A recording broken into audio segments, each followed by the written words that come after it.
오늘 창세기 강의 39번째 시간으로 함께 나누려는 말씀은 창세기 48장을 중심으로 해서 야곱이 요셉의 두 아들 므낫세와 에브라임을 축복하는 장면인데, 저는 단순히 그것이 므낫세와 에브라임을 축복한다기보다는 바로 다음 세대를 축복하는 그런 장면이라고 생각해서 제목을 다음 세대를 축복하는 야곱으로 정하고 말씀을 함께 나누려고 합니다.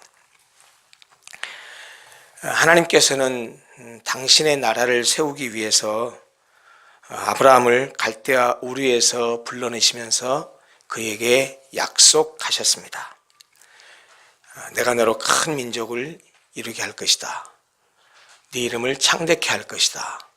그리고 너로 하여금 세계 모든 만방의 백성들이 복을 받게 해서 네가 바로 복의 근원이 복이 되게 할 것이다 라고 그렇게 약속을 하셨습니다.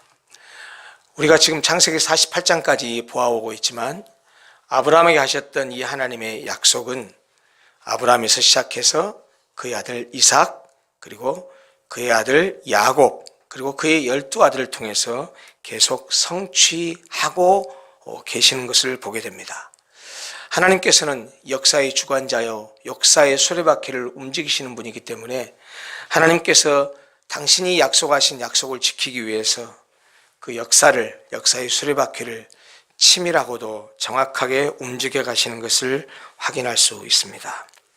하나님은 아브라함과 이삭과 야곱을 잇는 이 족장의 통치 방식을 통해서 이스라엘이라는 고유한 민족을 형성해 가십니다. 물론 야곱 전까지, 이삭까지는 민족이라고 하기에는 너무 미미할 정도로 그렇게 작은 숫자였습니다.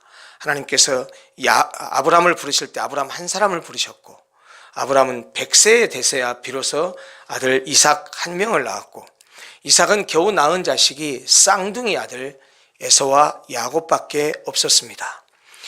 야곱에 이르러서 그가 네 아내를 통해서 12명의 아들을 낳게 됐고, 우리가 지난주에 보았지만 그 12명의 아들들 가운데 요셉은 짐승에게 찢겨 죽은 줄 알았었는데, 흉년이 들어서 아들로 하여금 애굽에 가서 양식을 좀 사고 와라 라고 보냈는데 전혀 엉뚱한 소식을 전해주시오. 죽은 줄 알았던 요셉이 살아있습니다 라고 해서 그 요셉이 이제 형제들과 화해하고 아버님 모시고 다 오십시오 라고 초청장을 보내서 그 야곱이 자기의 일가를 이끌고, 요셉은 미리 죽은 줄 알았으니까 요셉 말고 나머지 11명의 아들들과 그들의 후손들, 그러니까 가장 그 11명의 아들들이 다 가족을 이루었을 것이니까 그 가족들을 다 데리고 애굽으로 들어갔습니다. 그때 애굽으로 들어간 숫자가 우리가 지난주에 보았듯이 70명이었습니다. 그러니까 결국 70명 정도밖에 안 되는 그런 소규모 가족 단위의 민족이라고 말할 수 있는데, 우리가 잘 알지만 이렇게 애굽으로 들어가서 애굽에서 430년 동안 비록 종살이를 하게 되나 그 430년 동안 중다한 무리로 큰 민족이 되게 됩니다.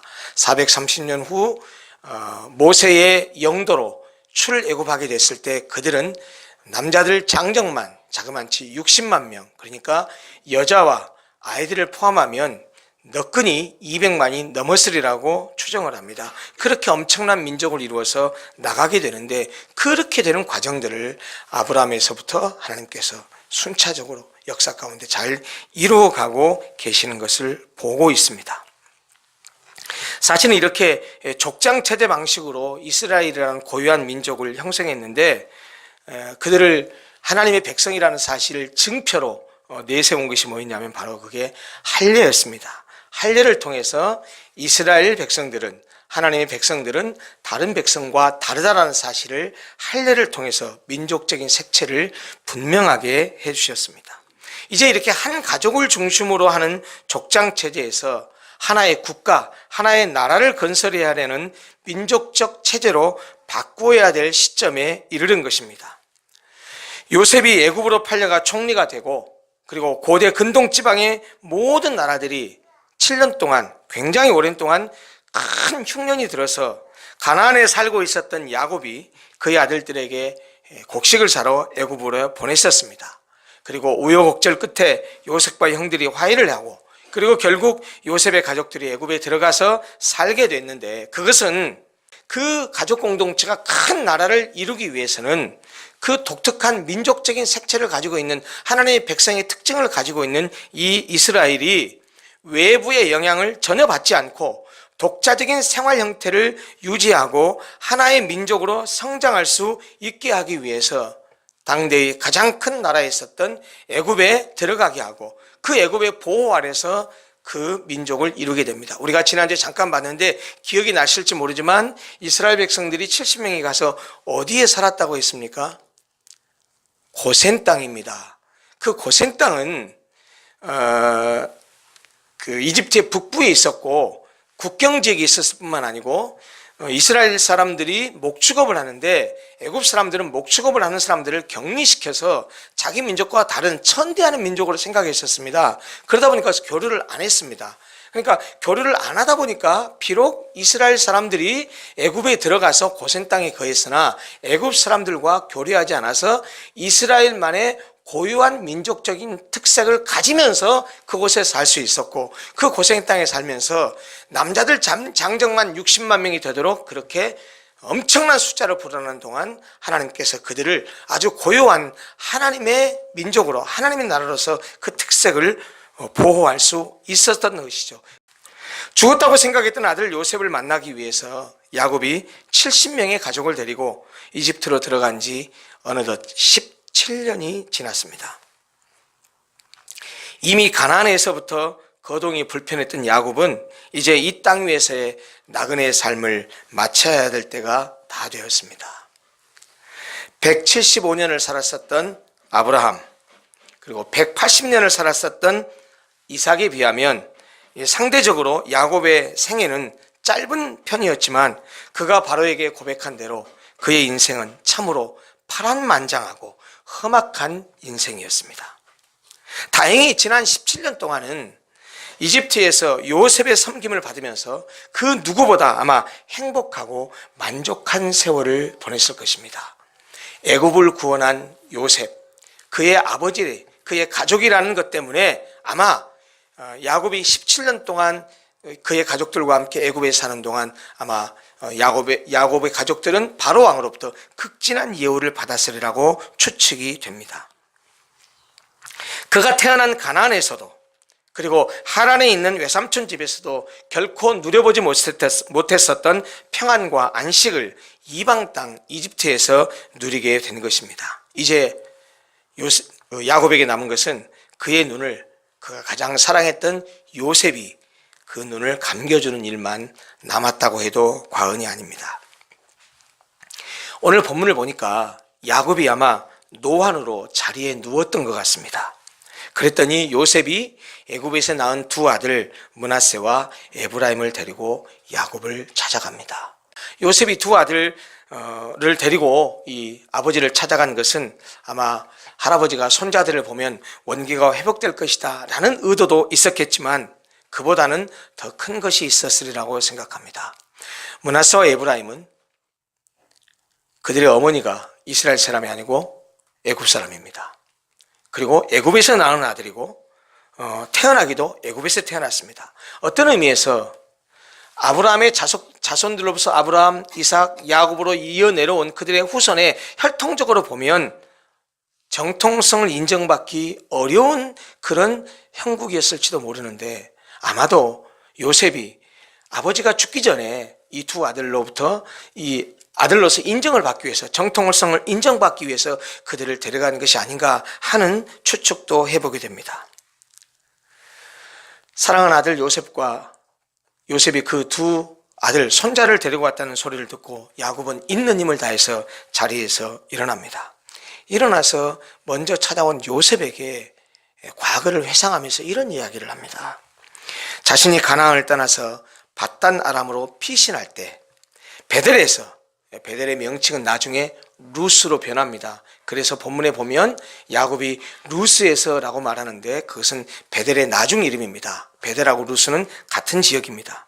베델에서 전능하신 하나님이 그에게 나타났었습니다. 그리고 그에게 복을 주시고 약속을 하셨었는데, 그때 그 찾아오신 하나님을 다시 언급하면서 요셉에게 이야기를 합니다. 야곱은 그때 사실 처음으로 하나님을 인격적으로 만났었습니다. 그때 하나님은 야곱에게 생육하고 번성하게 하시겠다고 약속을 하셨었습니다. 그것이 야곱이 그것을 회상하면서 고백하는 내용이 4절에 나옵니다. 이렇게 말씀합니다. 내게 이르시되 내가 너로 생육하고 번성하게 하여 내게서 많은 백성이 나게 하고 내가 이 땅을 내 후손에게 주어 영원한 소유가 되게 하리라 하셨느니라 라고 과거를 회상합니다. 요셉이 두 아들을 데려왔는데 왜 야곱은 엉뚱하게 갑자기 과거에 베델에서 자기가 만난 하나님 그리고 그의 약속을 언급했을까요? 야곱은 가나안에서 죽은 줄 알았던 요셉을 애굽에 와서 다시 만났습니다. 그뿐만 아니고 그가 애굽에서 얻은 두 아들, 그의 손자 둘을 보게 되면서 하나님께서 그 베델에서 하셨던 약속, 내가 너로 생육하고 번성하겠다 하신 그 약속이 야곱이 죽지 않았을 뿐만 아니고 야곱이 두 아들을 낳아서 데리고 왔다는 사실을 보면서 이것을 보면서 하나님께서 나에게 베델에서 약속하신 그 언약을 성취해 가고 있는 것이구나 하는 것을 알고 고백하고 그 사실을 요셉에게 이야기하고 싶었던 것으로 보입니다. 사실 므낫세와 에브라임은 장차 요셉이 야곱으로부터 받을 한 지파분에 해당하는 기업을 나눠 가져야 될 사람들입니다. 무슨 말이냐면요, 야곱의 아들이 몇 명이 있었다 그랬죠? 12명의 아들입니다. 나중에 우리가 잘 알지만 430년이 지나고 나서 가나안 땅에 들어가서 여호수아가 이스라엘 백성들에게 뭐 하죠? 그 땅을 분배합니다. 나눕니다. 아들이 몇 명이었죠? 12명이니까 공통적으로 분배를 해야 될 거 아니겠습니까? 그러니까 그 땅을 12개로 나눠서 하나씩 나눠야 되는데, 만약에 요셉도 그 중에 한 몫을 받았다고 한다면 요셉의 두 아들이 므낫세와 에브라임이니까 요셉이 받은 그 한 몫을 둘이 나눠 가져야 될 그럴 형편이라는 이야기입니다. 그런데 야곱은 이 므낫세와 에브라임을 하나님의 약속이 성취되고 있다는 증표로 여기면서 그들을 자신의 기업으로 삼습니다. 무슨 말이냐? 자기의 아들과 같은 그런 사람으로 삼는다는 말입니다. 성경은 5절에서 이렇게 말합니다. 내가 애굽으로 와서 내게 이르기 전에 애굽에서 네가 낳은 두 아들 에브라임과 므낫세는 내 것이라. 분명히 에브라임과 므낫세가 둘 다 요셉이 낳은 아들이지만 야곱이 뭐라고 말하냐면 에브라임과 므낫세는 내 것이라고 말합니다. 그러면서 그 뒤에 결정적으로 확언합니다. 르우벤과 시므온처럼 내 것이 될 것이요. 이게 네 아들 두 아들 내 것이야, 이 말을 요셉이 혹시 달리 해석할까 봐 확실하게 설명합니다. 르우벤과 시므온처럼 내 것이 될 것이요. 르우벤이 누구고 시므온이 누굽니까? 야곱의 첫째 아들이요, 둘째 아들입니다. 요셉은요 11번째 아들이고요. 므낫세와 에브라임은요 그 11번째 아들의 두 아들이니까 손자입니다. 그런데 야곱이 뭐라고 말하냐면 네가 애굽에서 낳은 두 아들 에브라임과 므낫세는 내 것이다. 내 것이라는 말의 의미는 뭐냐면 내가 내 아들 12아들 르우벤과 시므온처럼 내가 아들로 여길 것이다. 쉽게 말하면 양자로 여긴다는 말입니다. 아들처럼 여기겠다는 얘기입니다. 야곱은 요셉의 두 아들 에브라임과 므낫세를 야곱의 큰아들인 르우벤과 둘째 아들 시므온처럼 자신의 아들로 삼겠다는 이야기입니다. 쉽게 말하면 2세대인 손자를 1세대인 아들의 위치로 격상시키겠다는 이야기지요. 자, 이렇게 되면 어떻게 됩니까? 나중에 땅을 분배받을 때 아들들에게 똑같이 나누어 주니까, 근데 아들이 되어버렸으니까 12개의 아들을 이들도 똑같은 한 지분을 얻게 된다는 얘기죠. 물론 여러분들이 잘 아시겠지만 나중에 12지파가 땅을 분배할 때 땅을 분배받지 못한 지파가 있습니다. 그 지파가 어느 지파죠? 레위 지파입니다. 레위 지파는 제사장 지파이기 때문에 그들은 일을 하지 않았습니다. 성전의 수종들은 일했기 때문에 땅을 분배하지 않았고 나머지 11지파가 일해서 이 레위 지파의 사람을 먹여 살리게 했습니다. 그러면 한 지파를 제외하면 몇 지파 남습니까? 11지파 남죠. 11지파인데 10지파에게 주고요, 요셉에게는 땅을 주지 않았습니다. 요셉 대신에 누구에게 줍니까? 요셉의 두 아들인 므낫세와 에브라임에게 따로따로 한 지파씩을 할애해서 땅을 분배해서 야곱의 10명의 아들에게 분깃을 10개를 나눠서 분깃을 주고, 그리고 요셉에게는 주지 않고 요셉의 두 아들인 므낫세와 에브라임에게 따로 한 분깃씩을 주어서 12개를 나눠서 땅을 분배하게 됩니다. 야곱은 그들이 해외에서 태어나서 언어와 문화와 가치관이 애국적이고 비록 여러 면에서 아직 어릴지라도 그들을 다음 세대의 주역들로 삼은 것입니다. 우리에게도 이런 사명이 있습니다. 우리의 자녀들이 비록 어릴지라도 다음 세대의 주역들로 세워야 합니다. 우리가 그들을 축복하여서 세워야 합니다. 우리 교회도 마찬가지입니다. 제가 우스갯소리로 늘상 했던 말이지만 50대, 60대 그 이상의 나이 드신 분들은 이제 우리가 무슨 영화를 보고 우리가 무슨 열매를 먹을 생각하지 마시고 지금 자라난 우리 유초등부 어린 아이들, 그리고 중고등부 청년부 아이들에게 우리 남은 삶을 다 그들에게 투자하고 그들에게 헌신하고 그들을 축복해서 우리를 이을 그 다음 세대가 이 교회를 이어가고 이 민족을 이어가고 이 나라를 이어가고 하나님 나라를 이어가도록 우리가 그 역할을 감당해야 될 중요한 사명이 있다는 말씀을 자주 들은 이유도 사실 지금 오늘 48장에서 창세기 48장에서 야곱이 에브라임과 므낫세에게 축복하는 이것과 연관이 있고 이런 말씀에 근거해서 그런 생각을 여러분들에게 말씀을 드렸던 것입니다. 우리도 그렇게 다음 세대를 축복하고 우리의 신앙을 그들이 이어가도록 우리가 잘 다리를 놓아줘야 한다는 말입니다. 요셉에게 그의 두 아들을 1세의 아들로 인정할 것이라고 한 후에 야곱이 이제 그들을 축복하기 위해서 그들을 자기 앞으로 오라고 말합니다. 자, 요셉은 아들이 둘이 있으니까 므낫세와 에브라임인데 므낫세가 큰 아들입니다. 에브라임이 둘째 아들이고요. 자, 한번 장면을 상상해 보십시오. 앞에 아버지가 앉아 계십니다. 야곱이. 요셉이 지금 두 아들을 데리고 갔습니다. 자, 앉힐 때 야곱이 두 아들을 축복을 해야 되니까 두 손으로 축복할 거 아니겠습니까? 하나씩 손을 얹을 것이니까 요셉이 기대하기로는 큰 아들이 오른손으로 축복을 받고 작은 아들이 왼손으로 축복을 받게 하려면 두 아들을 어떻게 데려갔겠습니까? 요셉이 볼 때는 요셉이 왼편에 큰 아들을, 요셉이 오른편에 작은 아들을 이렇게 해서 데리고 갔을 거 아닙니까? 그렇게 데리고 갔습니다. 그래서 야곱 편에서 보면 오른손을 뻗으면 큰 아들에게, 왼손을 뻗으면 작은 아들에게 축복할 수 있는 그런 포지션, 그런 위치로 지금 두 아들을 데리고 갔습니다. 그런데 야곱은 팔을 이렇게 엇갈립니다. X자로 팔을 엇갈려서 오른손으로 에브라임을, 왼손으로 므낫세에다가 머리에 손을 얹고 축복을 합니다. 그러면서 이렇게 축복의 말씀을 선언합니다. 15절 16절입니다. 내 조부 아브라함과 아버지 이삭이 섬기던 하나님, 나의 출생으로부터 지금까지 나를 기르신 하나님, 나를 모든 환난에서 건지신 여호와의 사자께서 이 아이들에게 복을 주시오며, 내가 지금 너희들에게 축복하는 그 하나님은 어느 분이냐, 내가 복을 비는 하나님은 어떤 분이냐 하는 것들을 세 가지로 고백을 했어요. 야곱이. 첫 번째, 내 조부 아브라함과 아버지 이삭이 섬기던 하나님, 조상의 하나님이란 이야기죠.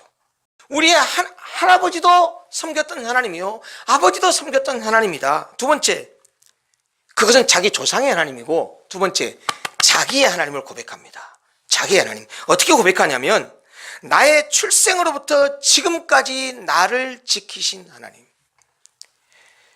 147년 동안 출생에서부터 지금까지 바로왕 앞에 가서 험악한 세월을 살았다고 말했었던 그 험악한 삶을 살았지만 그럼에도 불구하고 출생에서부터 지금까지 자기를 기르신 하나님. 세 번째, 자기가 정말 어려움과 고통이 수많은 그런 인생의 굴곡진 삶을 살았는데, 어려움이 많았는데 그런 모든 환난에서 나를 건지신 하나님. 그렇게 세 가지로 고백합니다. 그 하나님께서 내가 지금 손을 얹은 이 두 아이들에게 복을 주시기를 원합니다 라고 축복합니다. 그러고서 복을 주시기를 바라고 그 다음 이어서 이렇게 말합니다. 이들로, 에브라임과 므낫세로 내 이름과 내 조상 아브라함과 이삭의 이름으로 칭하게 하시오며. 이게 무슨 말이죠? 므낫세와 에브라임도 내 이름과 내 조상 아브라함과 이삭의 이름으로 칭하게 하라. 무슨 말이냐면 에브라임이나 므낫세가 나중에 이들을 세상 사람들이 말할 때 이 사람은, 므낫세는, 에브라임은 아브라함과 이삭과 야곱의 아들입니다.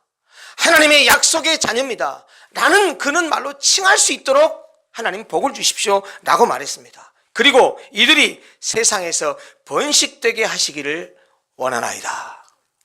고대 사회는 모두가 다 산업사회가 아니고요, 농경사회입니다. 농사를 짓는 문화거든요. 농사를 짓는 문화이기 때문에 가장 중요한 게 두 가지입니다. 농사를 지으려면 있어야 될 게, 꼭 있어야 될 게 두 가지예요. 첫째, 뭐가 있어야 돼요? 땅이 있어야 돼요. 땅이 없으면 농사를 지을 수가 없어요. 땅이 많으면 뭐예요? 땅을 경작할 사람이 있어야 되죠. 그래서 땅과 자손은 하나님께서 창세기, 출애굽기, 아니 요한계시록까지 계속해서 그 농경문화 속에서 하나님께서 복을 주신다라고 하는, 하나님께서 함께 하신다라고 하는 그것을 상징하는 모티브예요. 하나님께서 복을 주시는 모티브로서 항상 하나님은 첫째 땅, 두 번째 자손, 씨앗, 아들들, 자손들을 통해서 하나님이 함께 하실 것을 항상 약속하셨습니다. 그래서 이 므낫세와 에브라임을 축복하는 야곱도 하나님이 어떻게 복을 주시기를 원하느냐, 그 복이 뭐냐면 첫째는 너희들이 조상의 그 신앙을 받은, 조상을 이어받은 하나님의 백성이라는 이름으로 칭하게 되기를 바라고, 그것이 첫 번째 축복하는 내용이었고, 야곱이 축복하는 내용이었고, 두 번째 너희들이 이 세상에서 번식되게 하시기를 원하노라, 자손이 많아지게 되기를 원한다 하는 이야기죠. 야곱은 자기 조상들이 섬기던 그 하나님의 이름으로 축복합니다. 그 하나님은 야곱의 출생으로부터 지금까지 기르시고 모든 환난에서 건지신 분이라고 고백합니다. 사실 야곱이 빈 축복은 자세히 들여다보면 잘 먹고 잘 살게 해달라는 축복은 아닌 것 같습니다.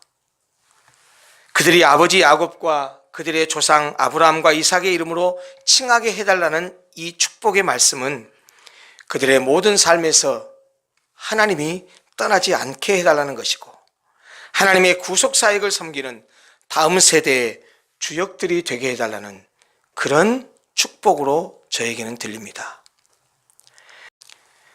지금 우리 당대의 우리들은 하나님을 정말 목숨처럼 섬기고 하나님을 귀하게 여기고 그렇게 하나님께 귀하게 쓰임받는 믿음의 사람으로 살아갑니다. 그런데 내 자녀가, 내 후손이 하나님을 안 믿고 하나님을 모른다고 한다면 얼마나 큰 슬픔이겠습니까? 여러분, 실제 여러분들 중에서도 그런 자녀들이 있지 않습니까? 그래서 지금도 그 자녀를 위해서 애타게 기도하고 있고, 하나님께서 언제가 때가 되시면 이 자녀를 다시 돌아오게 할 것이라고 지금도 간구하고 있지 않습니까? 아마 어쩌면 예수 믿는 사람에게 있어서 가장 큰 복이라고 한다면 내가 믿는 이 신앙이 계대적으로 다음 세대도 이어져 가는 것이 우리가 하나님께 구할 가장 큰 복이 아닌가 하는 그런 생각을 하는데, 야곱이 지금 므낫세와 에브라임에게 이런 축복을 하고 있는 것입니다. 그런데 요셉은 아버지가 오른손을 첫째가 아닌 둘째인 에브라임의 머리에 얹은 것을 보고 기뻐하지 않죠. 사실 오른손은 우리가 잘 알지만 권위와 영광을 상징합니다. 사도신경을 고백하다 보면 예수님이 어디 가셨다고요?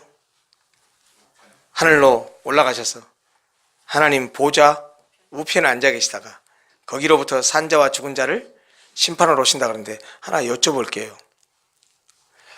하나님이 공간을 차지하시는 물질적인 존재입니까? 영이신 분입니까?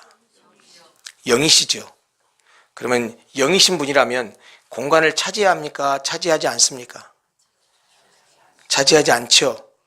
그러면 하나님의 보좌 우편 좌편이라고 할 때가 있습니까? 없습니까? 이런 생각 해보셨어요?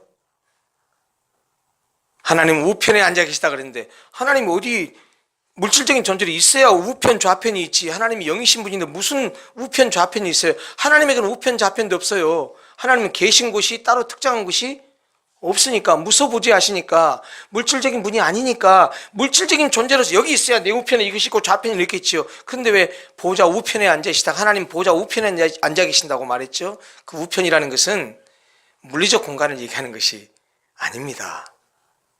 지금 말씀하셨듯이 오른쪽은 성경의 상상, 능력, 권위, 영광을 상징하는 그런 의미로서 공간을 우편 좌편을 얘기하지, 예수님이 하나님 보좌 우편에 앉아 계시다가 심판하러 온다? 하나님 특정한 곳에 계시는 것이 아닙니다. 그것도 하나님께서 영광의, 능력의, 권위의 그분 옆에 계시다가 우리를 심판하러 오신다는 그런 의미죠. 요셉은 당연히 큰아들이 먼저 되어야 한다고 생각했습니다. 그래서 아버지의 손을 들어서 에브라임의 머리에서 므낫세의 머리로 옮기려고 했는데, 그래서 오른손을 장자인 므낫세의 머리에 얹으라고 요청하는데, 그런데 야곱이 그걸 허락하지 않지요. 그러고서 이렇게 말합니다. 나도 안다, 내 아들아, 나도 안다. 알아. 요셉아, 나도 알아.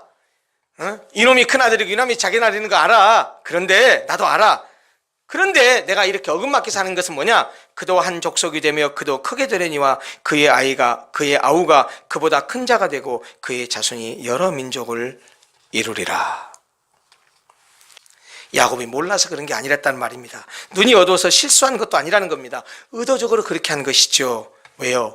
그것이 하나님의 뜻이라고 믿었기 때문입니다. 하나님은 다음 세대를 세울 때도 사람의 뜻이 아닌 당신의 뜻대로 세우신다는 것을 깨닫게 합니다. 하나님이 우리에게 복을 주실 때도 어떤 조건이나 신분을 보고서 주시는 것이 아니고 전적인 하나님의 은혜로 베푸신다는 것을 우리에게 말씀하시죠. 실제로 하나님 지금의 오늘의 우리의 삶 속에서도 우리의 뜻과는 전혀 다르게 일하시기도 하는 것을 보게 됩니다. 우리는 여기다가 큰 관심을 두고 있는데 하나님은 거기에 관심도 없어요. 엉뚱하게 저기에 관심 갖고 계세요. 우리는 이 사람한테 기대를 하고 있는데 이 사람은 전혀 그런 역할을 갖지 못하고 전혀 기대하지 못했던 이 사람이 하나님의 일을 하는 경우도 보게 됩니다. 우리는 여기다가 큰 애정을 쏟는데 하나님은 거기다 관심도 갖지 않고 우리가 전혀 애정을 쏟지 않는 여기다가 애정을 쏟기도 합니다. 그래서 사실 우리가 신앙생활을 하고 세상을 살아갈 때 영적으로 좀 그런 민감하고 예민하고 분별력과 판단력을 가져야 되는 이유가 그겁니다. 때때로 우리는 우리의 생각을 밀어붙이고 우리의 생각을 할 때가 있는데 하나님은 우리의 생각과 전혀 다르게 일을 행하실 때가 많기 때문입니다.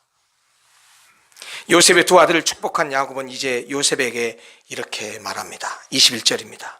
나는 죽으나 하나님이 너희와 함께 계시사 너희를 인도하여 너희 조상의 땅으로 돌아가게 하려니와 내가 내게 내 형제보다 세겜 땅을 더 주었느니라.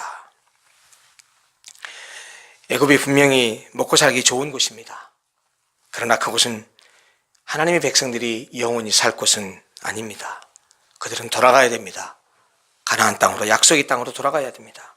그런데 야곱은 요셉이 장차 돌아갈 가나안 땅에서 다른 형제들보다 2배나 많은 땅을 받게 될 것이라고 말했습니다. 내가 내게 네 형제보다 세겜 땅을 더 주었느니라. 여기 22절에서 말하는 세겜이라고 하는 것은 지명, 어떤 지역을 말하는 세겜 땅이라고 말했을 때 지명이기도 합니다. 그런데 세겜이라는 말은 동시에 나눠줄 배분되는 분배되는 목이라는 뜻도 있습니다. 그러니까 더 많은 세겜 땅을 주었다는 말은 더 많은 몫을 주었다는 얘기로 나중에 가나안 땅에 들어가게 되면 요셉이 한 사람의 그 지분을 그의 아들 두 아들이 따로따로 하나씩 받아서 2배를 받게 되는 것을 미리 말씀하신 것이죠. 가나안은 약속의 땅입니다. 동시에 하나님 나라를 상징합니다. 다음 세대인 요셉의 두 아들을 축복하고 요셉에게 다른 형제들보다 2배의 땅을 허락하신 것은 돌아갈 가나안에서 다음 세대들에게 하나님 나라에 대한 소망을 심은 것이라고 말할 수 있습니다. 하나님은 우리에게 허락하신 복이 나를 통해서 다른 사람으로 이어져 흘러가기를 원하십니다. 우리 세대를 통해서 다음 세대로 이어지기를 바라십니다. 여러분, 그러려면 어떻게 해야 되겠습니까? 우리도 잘 돼야 되고 우리도 열심히 일하고 우리도 충성스럽게 하나님께 쓰임받아야 되지만 그보다 더 중요한 것은요, 우리보다는 다음 세대입니다. 우리 신앙을 계대적으로 이어받아서 우리 교회를 들쳐매고 가고 한국교회를 들쳐매고 가고 이 나라의 이민족을 그들이 등에 어깨에 짊어지고 가야 되는데 그러려면 어떻게 해야 되겠습니까? 우리의 부모된 우리가 제대로 된 역할과 사명을 감당하면서 그들을 축복하고 그들을 그렇게 잘할 수 있도록 우리가 모든 지원과 후원을 아끼지 말아야 할 것입니다. 우리 교회가 청년들에게 투자를 해야 되고 청년들에게 중고등부 아이들에게 더욱더 관심을 가지고 그들에게 사랑하고 그들을 격려하고 우리가 그들에게 신앙의 본을 보여줘야 될 이유가 거기에 있다는 것입니다. 여러분, 우리가 다음 세대에 관심을 가져야 되고 다음 세대를 축복하고 다음 세대에게 우리의 모든 것을 바치고 희생하고 헌신하고 그들을 우리가 이끌어 가야 될 이유가 바로 여기에 있다는 것입니다. 교회가 이어지려면 다음 세대를 키워야 되는데 우리 그러기 위해서 야곱이 므낫세와 에브라임을 축복하면서 너희들이 내 조상들의 이름으로 일컫는 백성이 되기를 원한다. 그리고 너희들의 자손들이 증식되고 많이 번성하기를 원한다 라고 그렇게 축복했던 것처럼 우리 자손들이 우리 다음 세대들이 이렇게 되기를 우리 모두가 바라고 기대하고 희망하지 않습니까? 그러려면 사랑하는 성도 여러분, 우리가 희생해야 됩니다. 우리가 본을 보여야 됩니다. 그래야 다음 세대들이 우리를 보고 따라올 것입니다. 그래서 우리 로고스 교회는 다음 세대로 계속해서 우리 신앙이 계절적으로 잘 이어져서 우리 로고스 교회가 가지고 있는 정체성, 우리 로고스 교회가 지향하는 이 DNA를 다음 세대로 계속 잘 물려받아서 송도뿐만 아니고 우리나라를 넘어서 전 세계에 영향력을 미치는 그런 교회가 됐으면 좋겠습니다. 기도하겠습니다.